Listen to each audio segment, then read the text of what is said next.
BSNL ధమాకా unlimited data అపరిమిత calls 187కే. దేశీయ telecom రంగంలో దూసుకుపోతున్న BSNL యూజర్ల కోసం మరో బంపర్ ఆఫర్ ముందుకొచ్చింది. తన ప్రీపెయిడ్ కస్టమర్ల కొరకు 187తో అన్లిమిటెడ్ మొబైల్ డేటాను అందిస్తుంది. 28 రోజుల ప్లాన్ వ్యాలిడిటీలో భాగంగా ఈ ప్లాన్ లో 1 GB వాడకం పూర్తి కాగానే స్పీడ్ 40 kbps కు తగ్గిపోతుంది.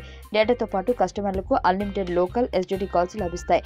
కాగా ఈ మధ్య టెలికాం సంస్థలు 200 కంటే తక్కువ విలువ కలిగిన ప్లాన్లు లాంచ్ చేస్తున్న విషయం విదితమే. అన్లిమిటెడ్ డేటా 1 GB తర్వాత వేగం 40 kbps మాత్రమే. Unlimited local and STD voice in home LSA unlimited data 1 GB తర్వాత వేగం 40 kbps మాత్రమే. Unlimited local and STD voice in home LSA 84 రోజుల వ్యాలిడిటీ. అన్లిమిటెడ్ డేటా 1 GB తర్వాత వేగం 40 kbps మాత్రమే. Unlimited local and STD voice validity 28 రోజులు. ఈ video మీకు నచ్చినట్లయితే లైక్ చేయండి, షేర్ చేయండి. మరిన్ని అప్డేట్స్ కోసం మా ఛానల్ ని సబ్స్క్రైబ్ చేయండి.